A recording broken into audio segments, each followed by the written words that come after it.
Okay, let's just jump right in. Have you ever really stopped to think about it? Who's actually responsible for our well-being? Is it the government, your boss, or is there something bigger at play? Today, we're going to dive into this huge shift in what we call the social contract by looking at three totally different models for community care. Let's get into it. And that right there, that's the core question for this whole explainer. For centuries, the answer felt pretty straightforward. But now, the lines between countries, big companies, and our own communities are getting, well, blurry. And the answer is getting way more complicated, and honestly, a lot more fascinating than ever before.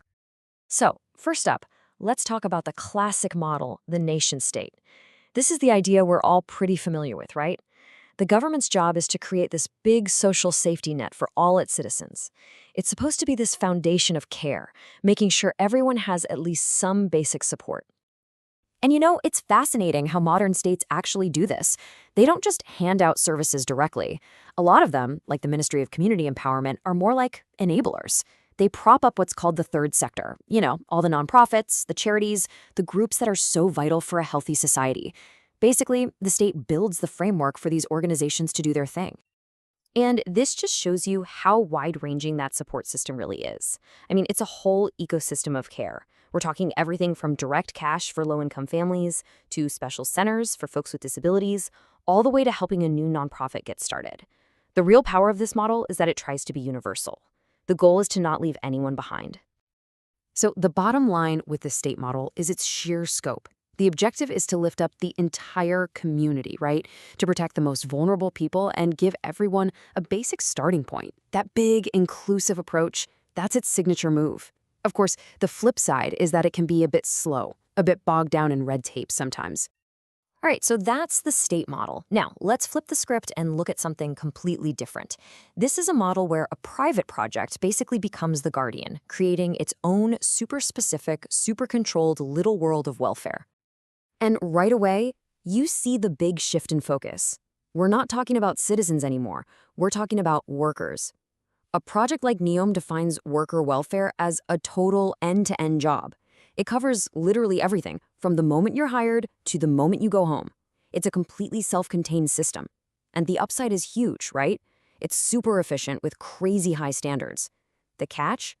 It's only for the people who work there. And get this. The reach of these rules is just massive. We're not talking about a friendly suggestion for the main company here. No. These standards are a must for every single company in the supply chain. If you're a subcontractor, a partner, doesn't matter. You have to follow this code. So you want to know just how specific we're talking? Let's run through a few examples real quick. The rules don't just say you need outlets. They say you need 2 UK-style electrical outlets, and they have to be installed right near every bed. I mean, the level of detail is just wow. And it keeps going. The rules don't just say, hey, put something on the windows. They specify blackout blinds or curtains.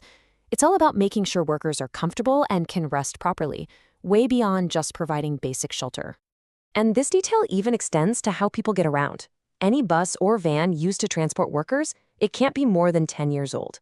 Period. It's a simple, clear-cut rule, all about safety and making sure things are reliable. So when you zoom out and look at the big picture, you see how all these tiny rules create this complete, micromanaged world. We're talking free high-speed Wi-Fi, free rides to cities on your day off, solid ways to file a complaint without getting in trouble, and making sure nobody pays a dime to get hired. It's basically a corporate social contract, designed from the ground up for a very specific group of people. Okay, so we've got two very different ways of doing things, right? On one side, you have the state with its big, broad safety net.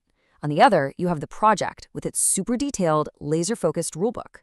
This really highlights a tension, doesn't it? Between a system for everyone that's maybe a bit slow and one that's exclusive but incredibly efficient. So what's driving all this? Well, that brings us to our third and final lens, the big global ideas that are pushing both governments and companies.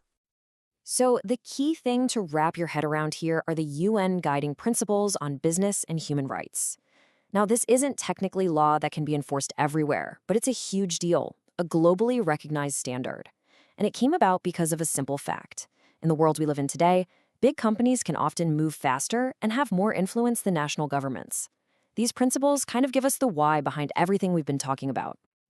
And these principles really rest on two main pillars. First, you've got the state's duty to protect. That's pretty much what you'd expect. It just confirms the government's traditional role. But, and this is the really important part, it's paired with the corporate's responsibility to respect. And this is huge. It says that businesses have their own job to do. They have to make sure they're not messing with people's human rights, no matter what the local government is or isn't doing. So how is a company actually supposed to do that? Well, it's through a process they call due diligence. And you can think of it like a continuous loop. First, you assess your impact, figure out where you might be causing problems for people. Then you integrate what you've learned and actually do something about it. After that, you track your results to see if what you're doing is actually working. And finally, you have to communicate about it, be open about what you're doing. And really, when you boil it all down, this is what it's all about. This quote really hits the nail on the head. It doesn't matter if we're talking about a government program, a super detailed corporate rulebook, or a big UN principle. At the end of the day, the goal is the same, making sure people are treated with dignity. Okay, so let's recap. We've looked at this through three different lenses, right? We have the nation as the provider, the project as the guardian, and then the big principles that are guiding both of them.